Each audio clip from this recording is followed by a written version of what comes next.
ఏంటి ఇవాళ అక్క కొట్టిన దాని గురించి ఆలోచిస్తున్నావా? కాదు యువరాజ్, రేపు జరగబోయే అరెస్ట్ గురించి ఆలోచిస్తున్నాను.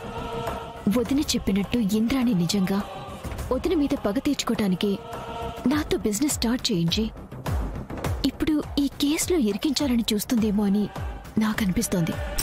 అక్క మీద పగ తీర్చుకోవాలంటే అక్కతో తలపడుతుంది, కానీ నీతో ఎందుకు చేతులు కలుపుతుంది? అది నాకు కూడా అర్థం కావడం లేదు యువరాజ్. ఎన్ని రోజులు లాభాలలో ఎందుకు వాటా ఇస్తుంది, కానీ నాకు చెప్పకుండా చీప్ క్వాలిటీ మెటీరియల్స్తో చాక్లెట్స్ చేయటమే నాకు నచ్చలేదు. సరేలే, మీకు లాభాలు రావాలనే కదా అలా చేసింది. నీకు చెప్తే నువ్వు ఒప్పుకోవేమో అనుకుంది. మోసం లేకుండా ఏ బిజినెస్ ఉండదు నిషి.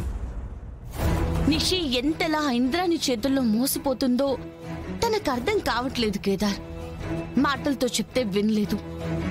ఇవాళ కేసు వరకు వచ్చింది, అర్థం చేసుకోవడం లేదు. రేపు విషయం అరెస్ట్ వరకు వస్తుంది. మన అనుమానం నిజమయ్యి ఆ పిల్లల ప్రాణాల మీదకి రావడానికి కారణం ఇన్ చాక్లెట్సే అని తెలిస్తే మాత్రం తన బిజినెస్కి కోలుకోలేని దెబ్బ తగులుతుంది. ఈ గొడవ అయ్యే వరకైనా నిషి బిజినెస్ వ్యవహారంలో జోక్యం చేసుకోకపోతే బాగుండు. ఒక్కసారి నువ్వు తనతో మాట్లాడు దాత్రి. ఇంద్రాని మోసం నుంచి బయటపడకపోతే నిషి లైఫ్ అంతా బాధపడాల్సి వస్తుంది. మాట్లాడతాను.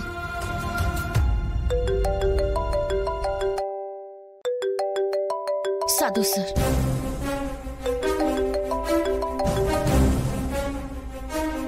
జై హింద్ సార్. జై హింద్.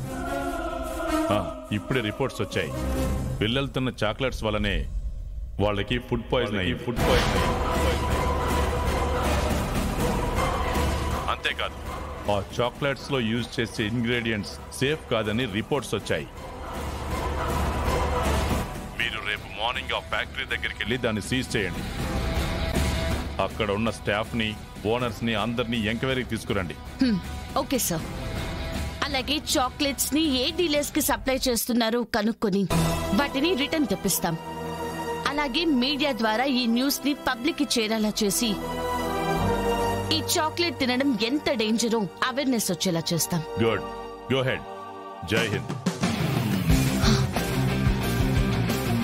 ఇక రేపు నిషిక ఇంట్లో ఎంత గొడవ చేస్తుందో ఏమో కేదార్, కనీసం ఈ ఎంక్వైరీ గురించైనా నిషికి ముందే తెలిసి ఇంద్రానికి దూరంగా ఉన్నా కూడా కేసు తన మీదకి రాకుండా ఉంటుంది.